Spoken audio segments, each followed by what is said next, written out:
Welcome to this short session on a very, very big topic. I'll do a very, very quick introduction of myself because we've got a lot to cover in this next hour. So my name is Tebussum Rashid. I'm facilitating this workshop on behalf of Rosa. Just a very quick introduction in terms of who I am and why I'm here and the work I do. I've worked in the voluntary community sector for about 30 years. A lot of my work has been in the race sector and in the women's sector. I'm currently the Deputy Chief Exec of a national race equality charity, but outside of that, I also do a lot of work in the women's sector, a lot of training and facilitation, and I've met many of you on various training courses through Women's Resource Centre and other work through Rosa. I think my two passions combined, the race and gender, kind of what driven my work and my career, my passions, and it's great to be here today talking about this really, really relevant subject, collaboration. But I think more importantly, the title, I think, around celebrating, the collaboration is really important, because there are amazing initiatives, projects, good practice out there, really good examples of how we've come together as women, as women's organisations. And I think talking about what works, the good examples, is really, really important, as much as, of course, it is also about understanding the challenges and the barriers we're up against as a sector and as small organisations. So it is a privilege for me to be here to facilitate this conversation. Before we go into, for me to introduce our speakers, a couple of housekeeping. Thank you for those of you that are already writing into the chat function. Please do, in terms of your introductions, but also comments, reactions to anything that might be being said by the speakers or any of us. Use that space. I think the advantage of being in a virtual space, we have that chance to engage even with without interrupting, but also to ask questions. Feel free in the chat to ask a question that everybody can see, but if it's something that you want to send to me privately or to Anna from Rosa, please do, and we can bring that back as a question without identifying. So hopefully a safe space, but hopefully, as in the room, we are creating that space for a genuine conversation. We've got an hour to talk about a very, like I said, deep topic. And I hope it does initiate kind of the thought process and the triggers behind actually what can I do, what could we do as an organisation, both in terms of locality and specialisms. How can we collaborate? What is it we're already doing? How can I share that? So I'm going to hopefully kind of give you space and time to kind of delve into that a little bit more. The other thing just to mention, we are recording this. So if anyone obviously doesn't feel they need to want to put their camera on, that's totally understandable. But others, if you can put your camera on, it's always good to know who we're speaking to, good to put a face to a name. But again, if you can't for whatever reason, totally understandable. Thank you, Rachel. Right, I'm going to hand straight over to our first speaker. We've got Dee from Fair Treatment for the Women of Wales, joined by her colleague, Debbie. They're just going to spend a few minutes talking about their journey, particularly around this topic. I'm not going to say much more, so I was just saying before that I don't think I'll do justice to the amazing work that they do. So handing straight over to Dee. Welcome, Dee. Thank you. Thanks, Tebussum. Hello, everybody. Just a quick warning from me. I do have COVID, so if I suddenly disappear, I'm having a coughing fit. So fingers crossed I can talk for a couple of minutes for the first time since last week. Anna, if you'd be so kind to share our slides, that would be marvellous. Thank you. Obviously, the slides will be up just one moment, I'm sure, but I may as well just sort of kick off and start talking about us a little bit. So hopefully you can all see those coming up now. So obviously we don't always refer to ourselves as Fair Treatment for the Women of Wales. It's a bit of a mouthful. So we refer to ourselves as FTWW. And we were founded by Debbie in 2014 on the back of her challenges accessing endometriosis care in Wales. Debbie suspected that this wasn't an issue impacting her alone, nor that the lack of appropriate care was unique to endometriosis. She was correct, and the charity now campaigns on several health areas, including recurrent miscarriage, menopause, and autoimmune conditions. We recently successfully campaigned to have menstrual wellbeing education added to the mandatory curriculum here in Wales. So the charity is entirely patient-led. I'm the only member of staff. Debbie remains a volunteer, although hopefully we can get some funding to change that very soon. We provide support, information, and what we like to call involvement opportunities to disabled and chronically ill women and people assigned birth across Wales. We empower them to have their voices heard in an environment that is typically dismissed their concerns and failed to prioritise the services that they need. So in terms of collaboration, co-production is at the heart of what we do. As a charity, we constantly call on health boards to co-produce services, so we lead the way in what we believe that should look like. Co-production is a dialogue, not a survey or one focus group. An example of how we do things is our 2021 manifesto, which called for a bespoke women's health strategy for Wales. We supported our members with all of their diverse experiences and needs, empowering them to lead the way. They fed priorities back to us. We collated everything, honed and edited them, then consulted back with them. This work led us to work in coalition with others, which Debbie will now discuss further. Next slide, please, Anna.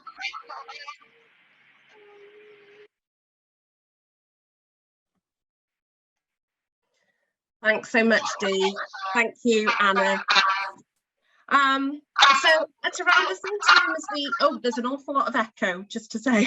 At around the same time as we published our manifesto, British Heart Foundation published its own document called Bias and Biology, which looked at the differences in care and outcomes experienced by women suffering from heart attack.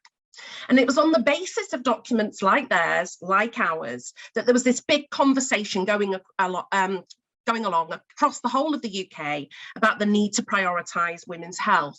And the Scottish government, as a result, published its own women's health plan. And the UK government carried out a consultation which saw something like 100,000 responses. And as a result, will very soon be publishing its own. Meanwhile, in Wales, there didn't seem to be much of an appetite to do the same from Welsh Government. And as patients and third sector organisations, we really didn't want Wales to get left behind. It was that shared desire to see positive change in Wales that brought our two organisations together to collaborate on a women's health plan that we wanted to use to influence the Welsh Government and persuade them to make this a priority here in Wales. As a charity that spans lots of different health conditions, FTWW was well placed to reach out to a really wide network of health-focused groups, clinicians, and of course, patient advocates. And the result was a coalition of around 60 contributors, with everybody's perspectives and priorities valued equally. And that includes those really important patient voices. The first thing that we did was set up a focus group, which brought all contributors together to decide on how this plan should look, what its approach should be. And we all unanimously agreed that it needed to have a life course, holistic approach to improving the health of women, girls, and people assigned female at birth. That it shouldn't just focus on maternity and gynecology, absolutely vital though those are, but that we wanted it to include lots of different health issues and conditions. And we also agreed that physical and mental health should be treated equitably throughout. From that point on, the next 12 months saw FTWW focused on supporting subgroups from within the coalition to draft their condition-specific recommendations. And for me, that was a hugely valuable exercise because it made me realise that even when you have coalition, everybody is going to be equal participants. They still need leadership if you're going to ensure that you have a consistent, equitable and inclusive approach and come up with a document that reflects that at the end.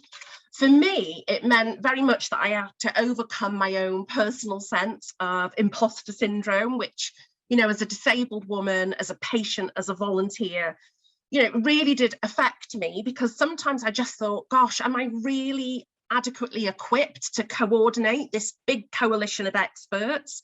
But, you know, I had to put that to one side and really concentrate on the fact that, look, the aim of this is to really centre the patient voice and experience. So, you know, I just had to focus on that. I think we also learned that you need to set parameters when it comes to coordinating a huge coalition like this. Inevitably, when it comes to deadlines, for example, organisations will just want that little bit of extra time. So one tip for success is to just set your deadline a couple of days before the real deadline, so that you can have that flexibility and accommodate people's needs. I think we also learned, when it came to setting parameters, that you need to be really clear about what the expectations are, and that distribution of workload is done fairly. And that's particularly important when you've got patients, poorly people, you know, volunteers participating. It's so important to be fair, equitable, and accommodate people's differing needs. Ultimately, though, I'm delighted to say that this fully collaborative and co-produced piece of work was indeed published on the day that we'd set out at the start, which was the 28th of May, the International Day of Action on Women's Health. One huge advantage of having such a large coalition was their massive collective reach, and that ended up with us being headline news on BBC Wales that day.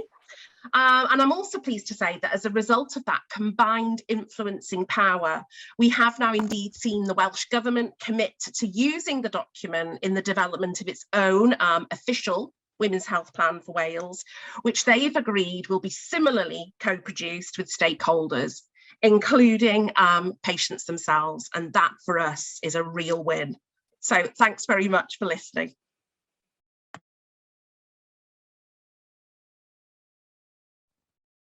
Thank you, Debbie and Dee. Anna, if we can stop sharing, please.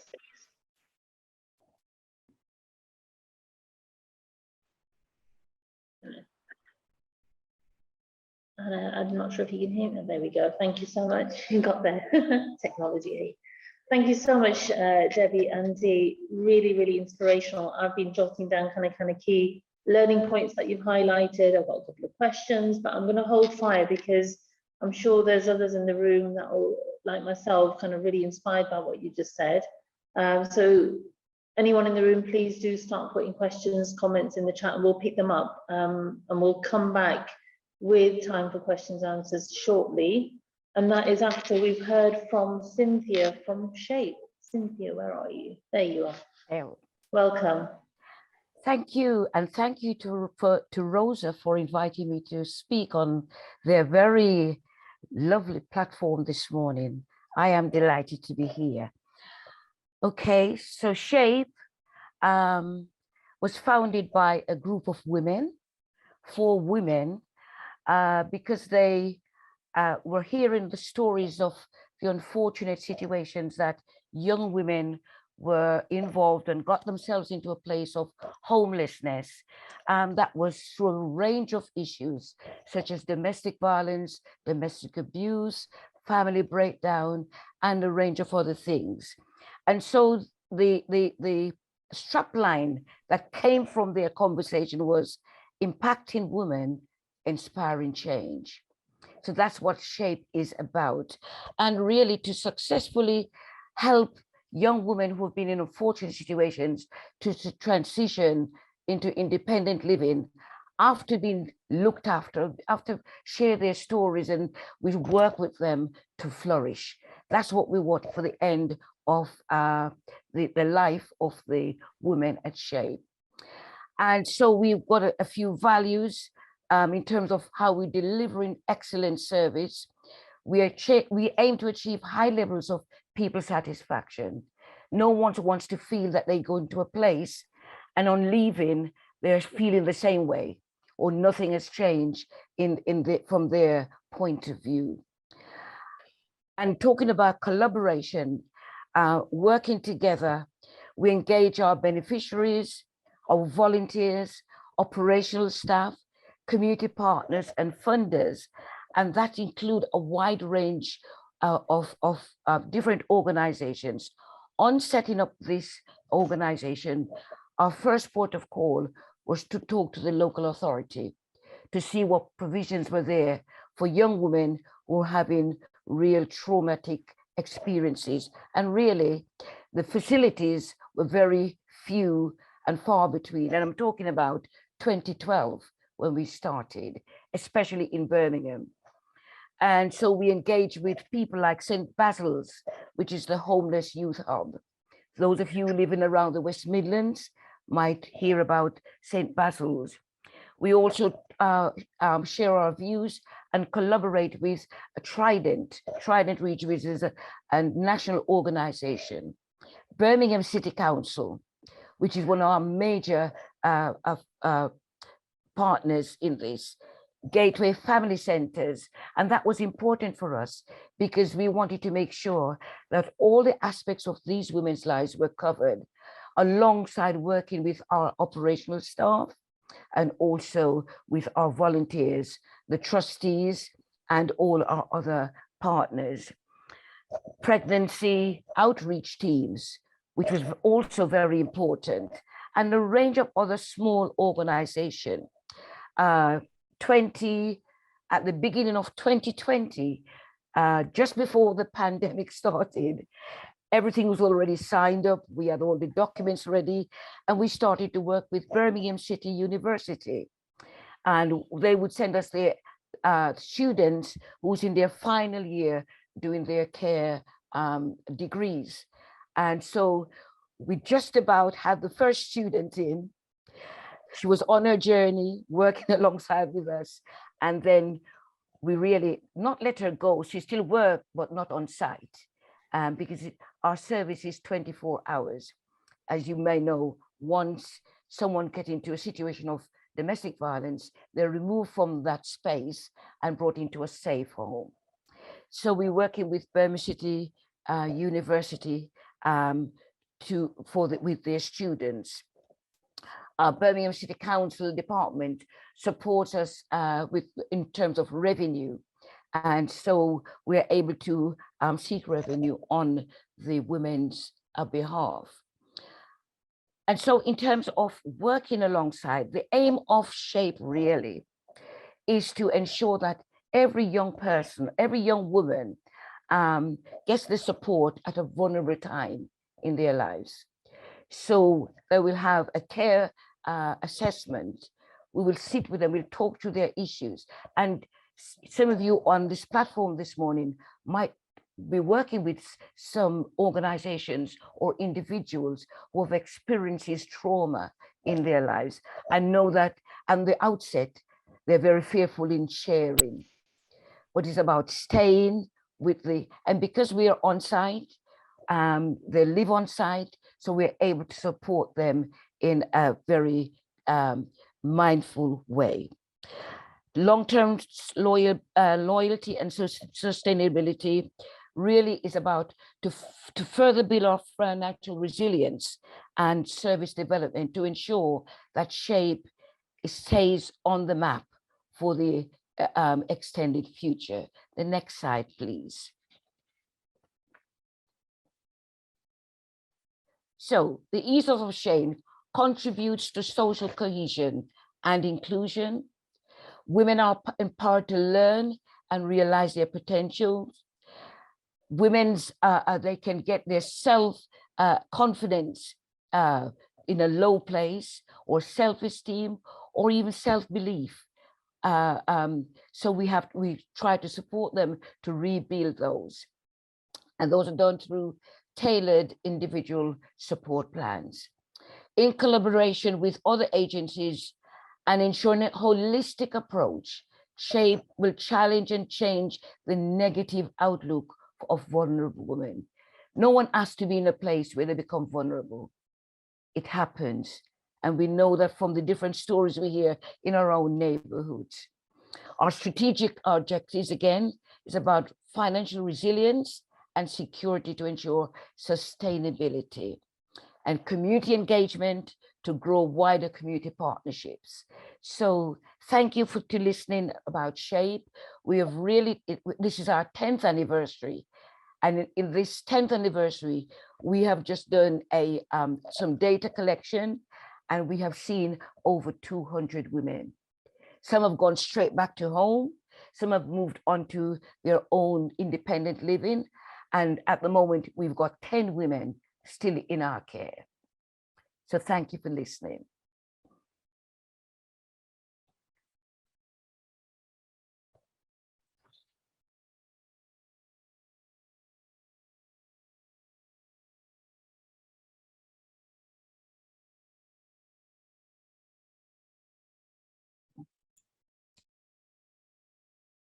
Hi, Tebussum. I think you might need to unmute yourself. Oh my goodness, you think you must do this after all these years? Apologies. What I was saying is thank you for both the presentations. Really interesting kind of takes and stories on how collaboration can work for different purposes. And here we've got collaboration in terms of improving the outcomes of those individuals, you know, the experience of services working together. And then we've got the story around initiating some of that systemic change, the top level stuff. So there's two very different, very powerful kind of journeys that are being shared in the room. And I think, you know, every single point that was made in terms of like some of the challenges and the drivers behind, I found really, really helpful. I'd love people in the room to use this. We've got a few minutes to ask questions or make contributions in terms of what you've just heard. So if you want to make yourself known, put your hand up, or just speak up, or write into the chat, please. We can pick that up.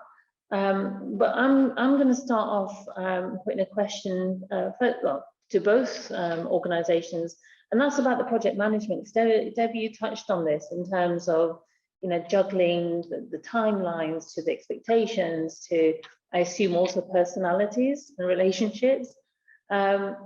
What were the tools you used to sort of project manage? What kind of helped making sure, I mean, there's lots out there, but, you know, in terms of what worked for you, it'd be good to hear. And I'm always curious about project management myself, so. Gosh, well, you know what, Tebussum, I think it was very much a case of learning on the job, if I'm totally honest. I think we were really fortunate in that all of these organisations and individuals, we knew all sort of wanted the same thing. We all had the same aim, the same purpose. So I think that put us at a tremendous advantage.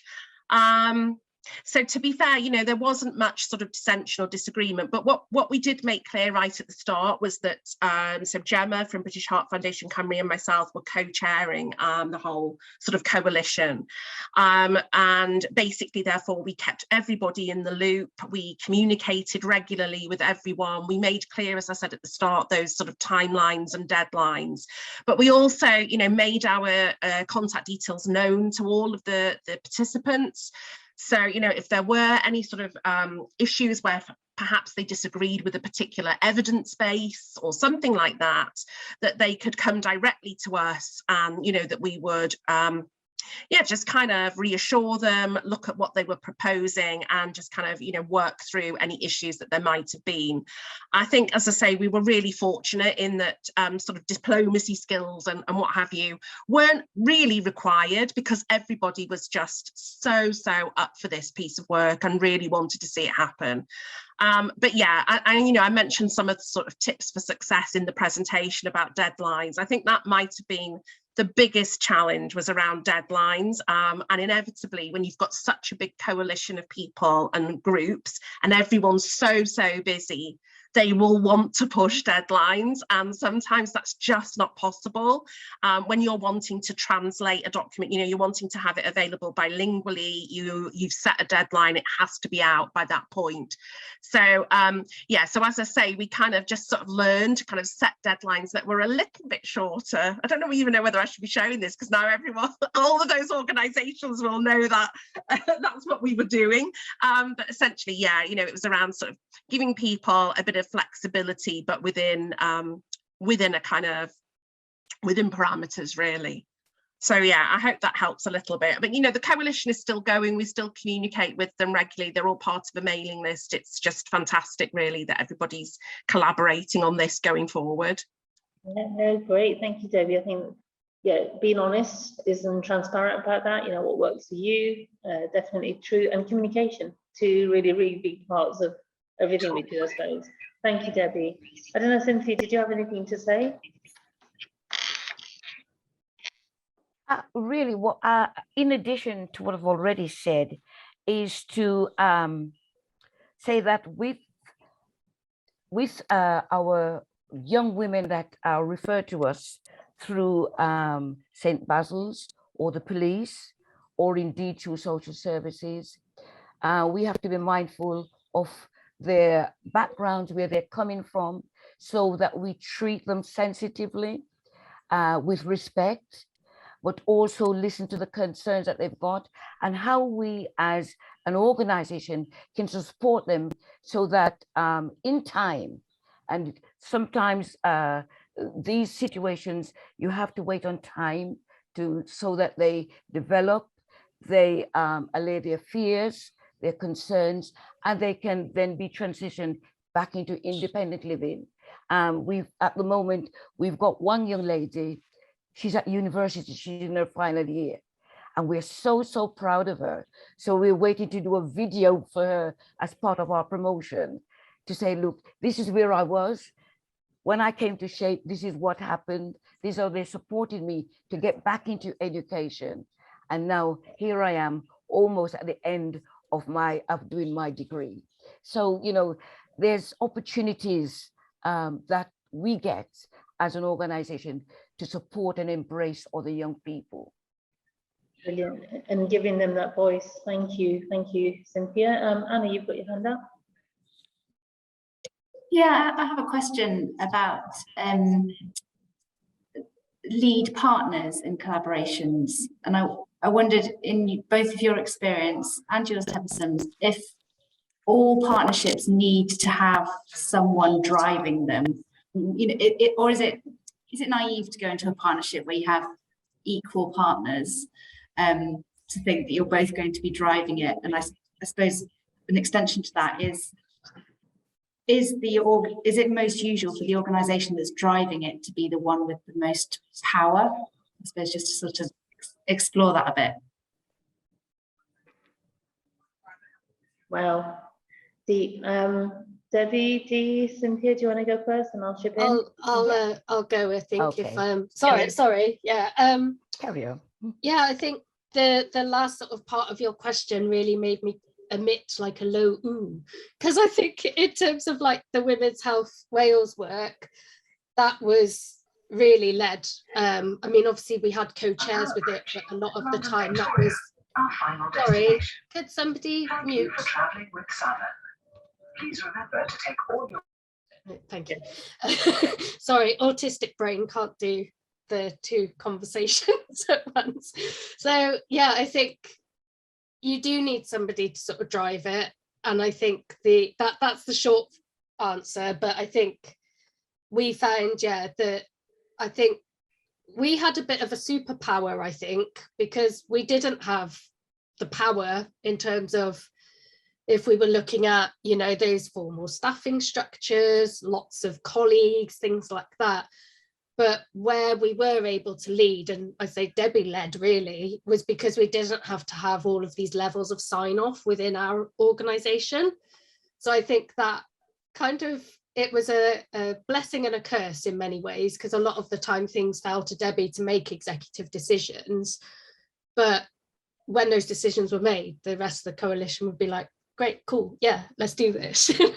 So yeah, I think not having to have that, you know, multiple levels of sign off, and I've worked in charities where you have to go through even up to like 10 levels of sign off, and that can really delay things. So yeah, we were really able to sort of drive the project how we wanted it to be, and that was still within like full consultation with everyone. But I think because we're the patient voice as well, I think in terms of, we weren't necessarily seen as the powerful partner within that coalition, but in actual fact, I think because ultimately this is all about improving things for the patient, we found that, you know, organisations were, even when, so I worked on 2 of the quality statements, the appendices, and would have the charities sort of come back and say, oh yeah, there's this bit and this bit, and there's this bit of, you know, this bit of research and that bit of research that as a patient I probably hadn't seen before, but they were very much coming back to me and saying, is this okay? Does this sound okay? You know, you're the patient, how does that feel? And just endorsing what I'd written. So yeah, in that term, I absolutely had the power. So I don't know if Debbie wants to add anything in terms of what she found. I'm just in complete agreement with you, really, Dee. I think, you know, we'd made clear from the start, and it's about having those discussions at the start where you really kind of, all contributors agree on the approach. And we were really, really keen to ensure that patient voices were front and centre, you know, in the spirit of co-production.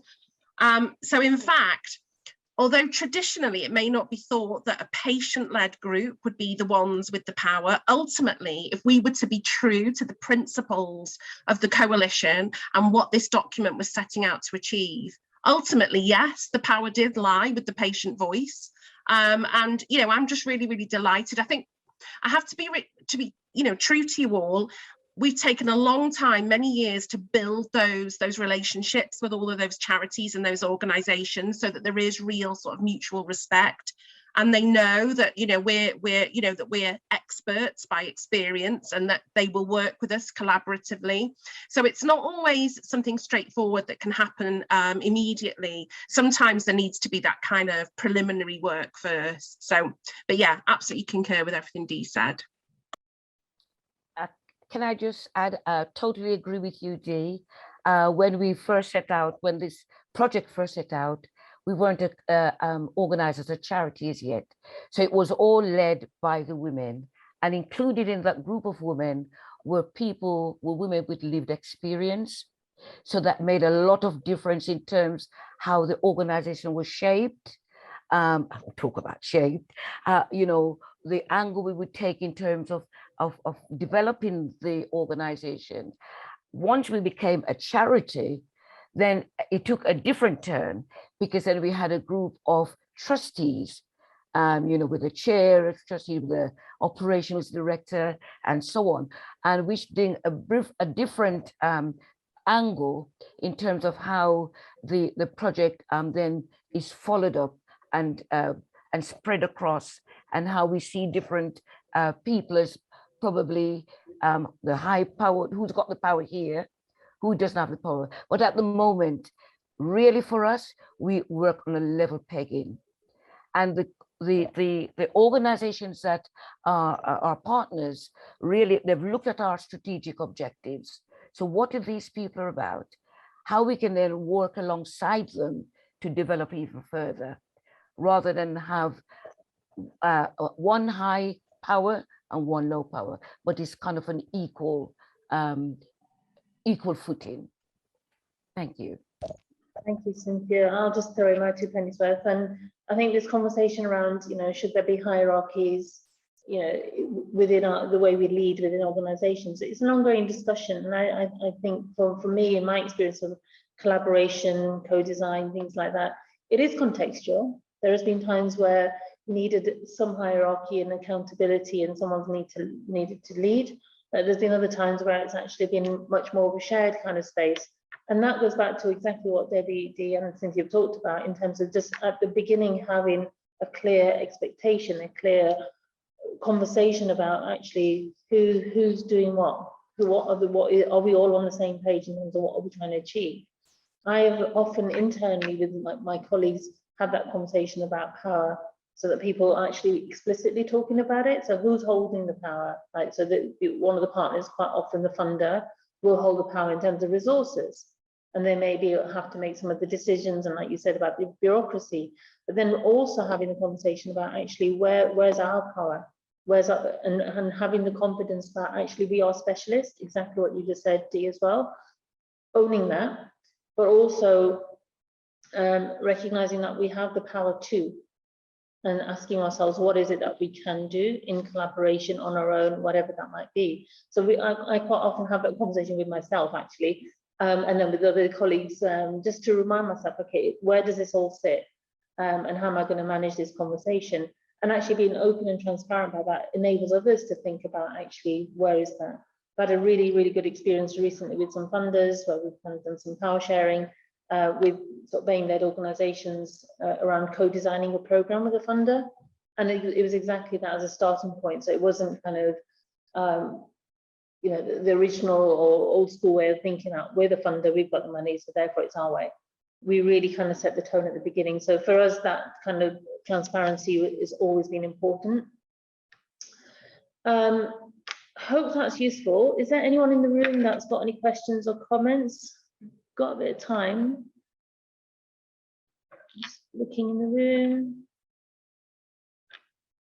Or even, I suppose, in addition to questions and comments, this is a space as well to kind of share your journeys, your good practice, your kind of, you know, experiences of what's worked. We all know why collaboration is important, you know, whether it's about sharing the resources or capacity or having or building joint voices or ensuring there's diverse lenses in space when sort of developing projects or initiatives or policy even.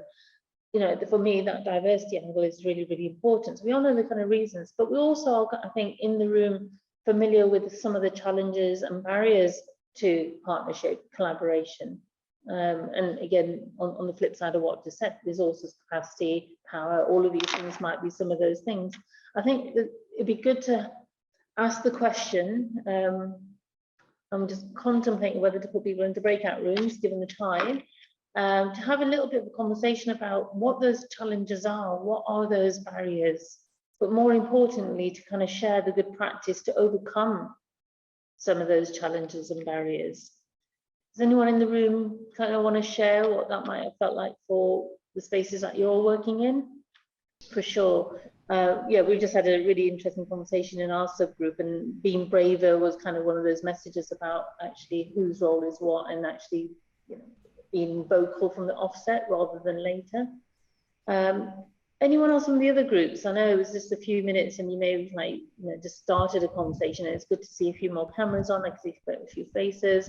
Was there any kind of key messages coming out of your conversations in any of the groups, in terms of not what the barriers might be, but particularly about what kind of good practice? Thanks, Alia.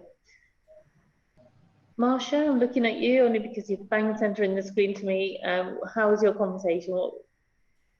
Joined it quite late because actually I had to take a phone call. So I was just basically giving a roundup and an update, and we was talking about collaborative work and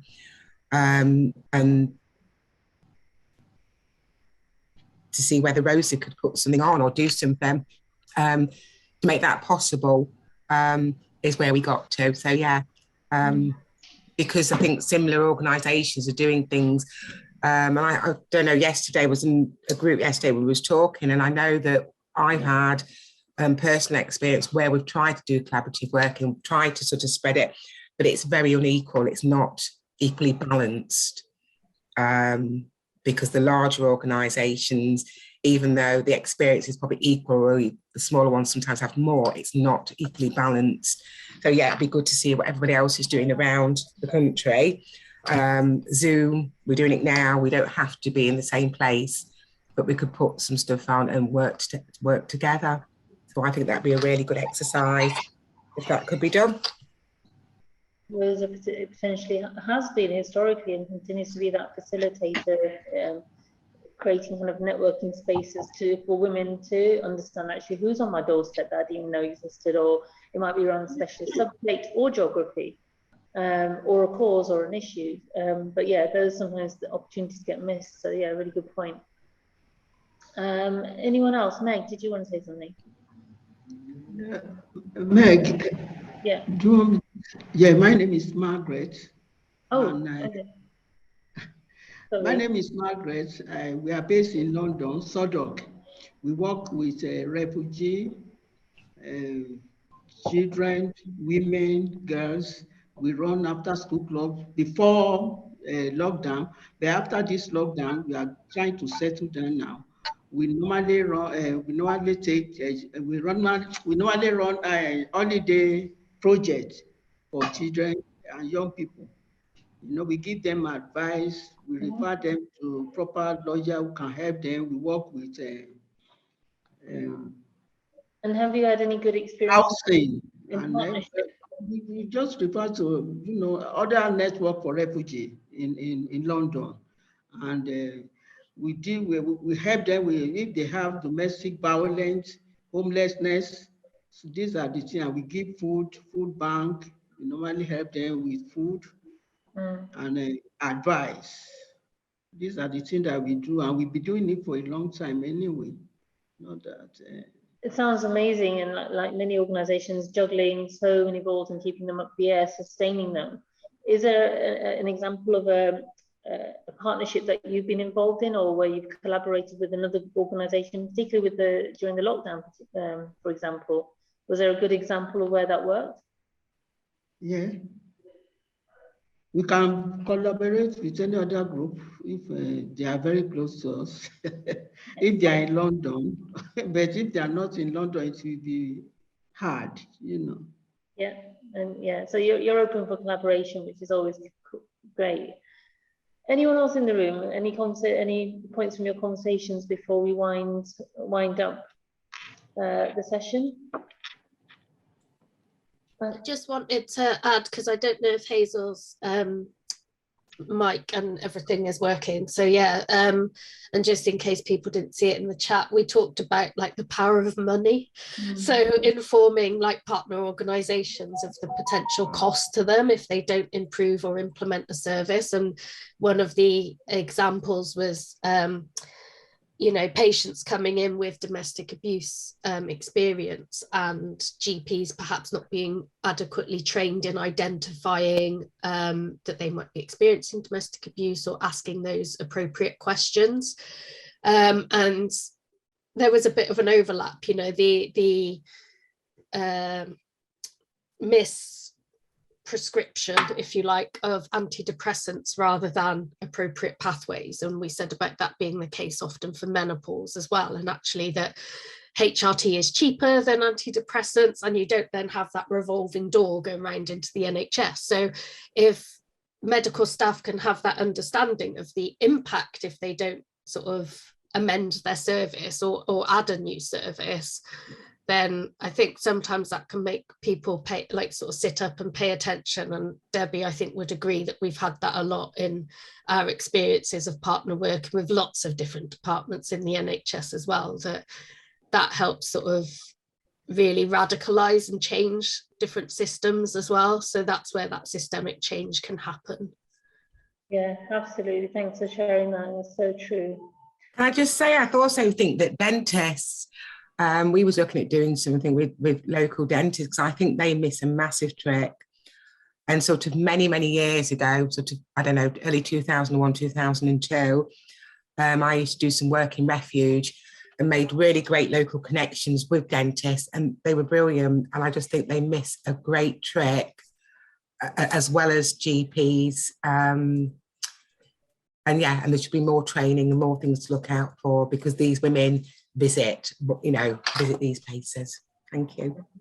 Oh, Hazel just said that they work with dentists at the moment, so there you go. So yeah, you're right. I've spoken about this myself with colleagues as well. Just to kind of round up, I think I just want to say that as organisations, something I do on a personal level, so this is just me sharing with you something I do for my mindset when I'm kind of embarking on some of these journeys, is asking that question or thinking about it from that I don't need them, they need me. And it sounds a bit arrogant me saying that out loud, but when I say that to myself, I have to ask my question about what is it about us, our organisation, or me, that they need. I need to feel more confident. I need to feel really delve into that, you know, that elevator pitch, really get it sharp, like with that attitude of like, actually, they need me.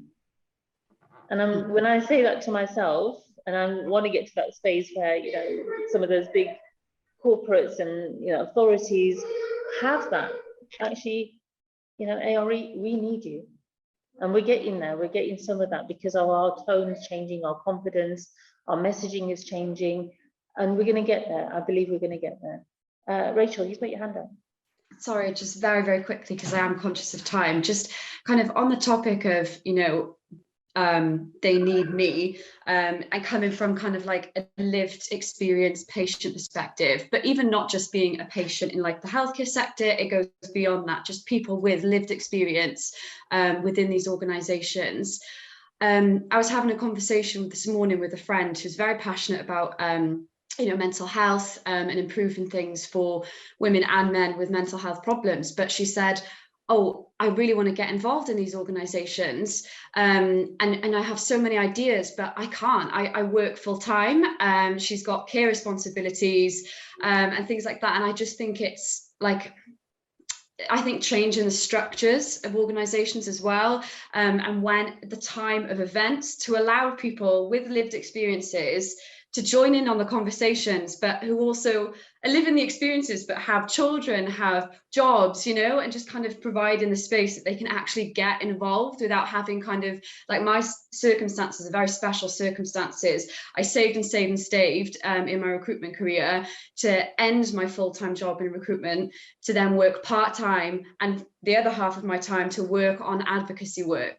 That's a privilege, a complete and utter privilege that I was able to do that. And then I just, yeah, I constantly think of the voices that can't be involved because of the barriers of just life. Does that make sense? Sorry if I've waffled on a bit. Totally. No, and it is such a vital message. So thank you for saying that out loud. And again, it's that thing about whose lenses are missing in the room and what is it we can do as organizations to enable those lenses. And some of it, you're quite right, is about the systems, the timing, the flexibility, accommodating people, women that not normally get to be around those tables. And I mean, you know, in a loose form. So yeah, I think I'm going to end with that really, really powerful message. Thank you so much for being here and staying till the end. Really appreciate that.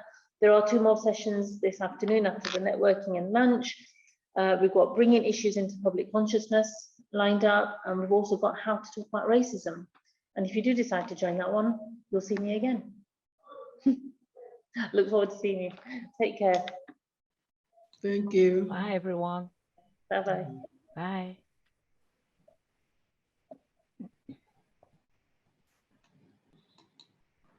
Thank you, Debbie, Dee, and Cynthia. Thank you.